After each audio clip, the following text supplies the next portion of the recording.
भाइयों, एक बहुत ही महत्वपूर्ण विषय है। किसी भी राज्य का एक कार्य क्षेत्र होता है। उस कार्य क्षेत्र में राज्य सरकार को अपने राज्य के हिसाब से, अपने राज्य के लोगों के हिसाब से कानून व्यवस्था और उनके हित के लिए कार्य करने चाहिए, जो कि इस राज्य में अर्थव्यवस्था को बढ़ावा और लोगों को अच्छी व्यवस्था मिल पाती है। तो राज्य सरकार अगर अपने राज्य के लोगों के हित के लिए अगर कोई कार्य नहीं करती है तो उस राज्य की अर्थव्यवस्था और उस राज्य के लोगों की स्थिति कभी भी अच्छी नहीं हो सकती है। हमारे झारखंड राज्य को पूरे भारतवर्ष में सबसे अधिक प्रचुर मात्रा में मिनरल्स पाए जाने वाले राज्य के तौर पर देखा जाता है। इसके बावजूद हमारे राज्य की स्थिति सबसे निचले पायदान पे आती है। इसका क्या कारण है?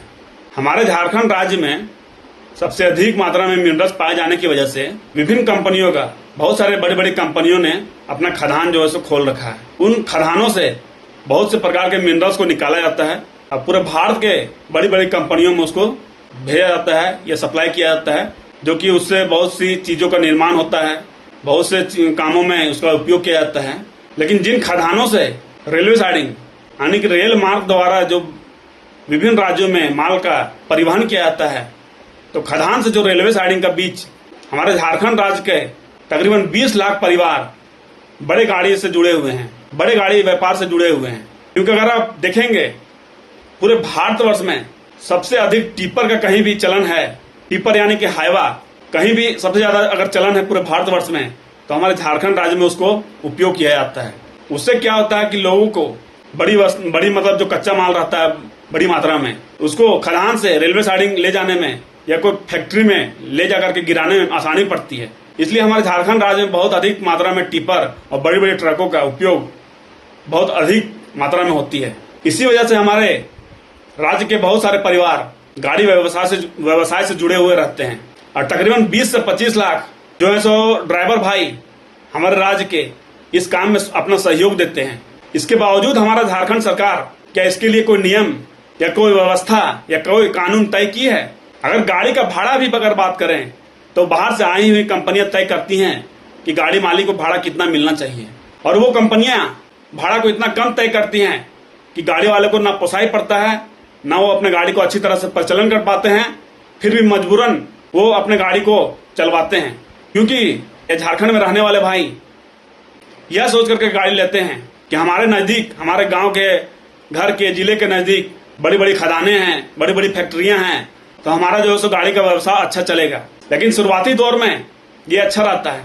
इसके बावजूद जो है सो ट्रांसपोर्टिंग कंपनियां और जो इसके अंतर्गत आने वाली कंपनियां होती हैं, वो भाड़ा को इतना निचला स्तर पर ले आते हैं कि गाड़ी वालों को ना पोसाई पड़ता है, ना ही गाड़ी वाला जो है सो अच्छी तरह से अपना गाड़ी का प्रचलन कर पाता है।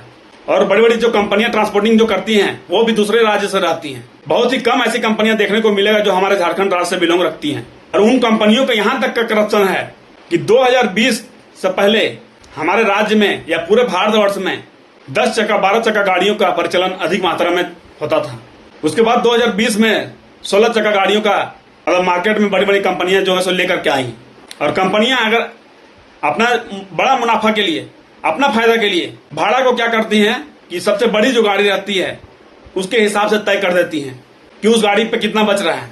लेकिन 2020 से पहले जो हमारे ट्रक वाले भाई थे, जो हमारे बड़ी गाड़ियां से व्यापार का जो अपना परिवार को सुचारू रूप से चला रहे थे, अगर कोई 2019 में या 2020 में अगर कोई बड़ी गाड़ी मालिक वाला भाई अगर 10 चक्का या 12 चक्का गाड़ी लिया होगा तो वो कैसे सरवाइव किया होगा? वो कैसे सरवाइव कर सकता है? क्योंकि कंपनियां ऐसी करती हैं कि जो सबसे बड़ी गाड़ी प्रचलन में है उसके हिसाब से भाड़ा तय कर देती हैं। और कुछ आने वाले समय में यह देखने को मिलता है कि उस बड़ी गाड़ी वाले भाई को भी इस भाड़ा पे पोसाई नहीं पड़ रहा है, क्योंकि आए दिन जो है डीजल का रेट बढ़ता जा रहा है। अब भाड़ा जो तय हो गया एक बार, वो बढ़ने का कभी चांस ही नहीं है। भाड़ा आए दिन घटते ही जा रहा है। क्या झारखंड सरकार को जब 2020 में नई BS6 की गाड़ियां लॉन्च हो रही थी, नया सीरीज जब आ रहा था 16 चक्का या BS6 की गाड़ियां लॉन्च हो रही थी, तो क्या इस बात पे ध्यान नहीं देनी चाहिए था? क्या इस व्यवस्था पे ध्यान नहीं देनी चाहिए कि जो हमारे झारखंड राज्य का एक बहुत बड़ी व्यवस्था है जिससे हमारे झारखंड की जनता जो है सो इस पर निर्भर है।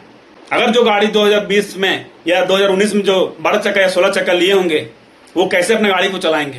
क्या भाड़ा पे सरकार को नियंत्रण नहीं रखना चाहिए?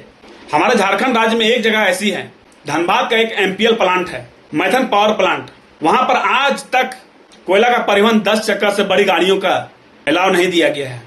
और वो ये सरकार का देन नहीं है, वो वहां के आम जनता ने इस चीज को समझा। वहां के जो गाड़ी मालिक भाई है इस चीज को देखें, इसको परखें कि अगर यहाँ पे अगर बड़ी बड़ी गाड़ियों का प्रचलन चालू हो गया तो हमने जो 10 चक्का गाड़ी लिए हुए हैं, जो 10 चक्का गाड़ी पहले से ले रखे हैं, उनका व्यापार का क्या होगा? क्योंकि जो ट्रांसपोर्ट कंपनी रहती हैं वो भाड़ा को इतने निचले स्तर पर ले आती हैं कि ट्रक वाले भाई को किसी तरह से कोई तरह से पोसाई नहीं पड़ सकता है। अगर हम अपने दूसरे राज्य से ही कंपेयर करें, हमारा बगल का राज्य जो बिहार, वहां के माननीय मुख्यमंत्री जी श्री नीतीश कुमार जी ने 2020 में ही 12 चक्का से ऊपर की गाड़ियां का प्रचलन अपने राज्य स्तरीय कार्य के लिए सभी तरह से बंद कर दिए थे। तो क्या वहां की सरकार ने लोगों के विषय में सोचा? बहुत ही महत्वपूर्ण अपनी व्यवस्था, अपने लोगों के बारे में सोचा। तो क्या हमारी झारखंड सरकार ऐसी व्यवस्था को कायम नहीं कर सकती है? क्योंकि हमारे झारखंड राज्य में खनिज संपदा होने की वजह से बहुत अधिक मात्रा में देखा जाता है बड़ी गाड़ियों का व्यवसाय। यहाँ पे हर एक क्षेत्र, हर एक जिला, हर जगह का आपको देखने को मिलेगा। क्या इस पे एक सरकार को अच्छा नियम व्यवस्था कायम नहीं करनी चाहिए? आज मैं एक कंपनी को उदाहरण देता हूँ। हमारे राज्य में कंपनी है, अभी भी वो कंपनी स्वचालित यानी कि अच्छे ढंग से चल रही है। तकरीबन 2017, 18, 19 के बीच उस खदान से रेलवे साइडिंग का लीड यानी कि दूरी तकरीबन 30 से 35 किलोमीटर के बीच था। और 2017-18 में उस समय का भाड़ा 185 रुपए टन मिल रहा था लोगों को, गाड़ी मालिकों को, वो भी ओवरलोड। और उस समय डीजल का रेट 65 रुपीज था। कंपनी वाला डीजल का रेट 65 रुपीज से दे रहा था। लेकिन अभी 2026 तकरीबन 7-8 साल बीत गए, डीजल का रेट 100 रुपए पार कर गया है और भाड़ा सिर्फ 210।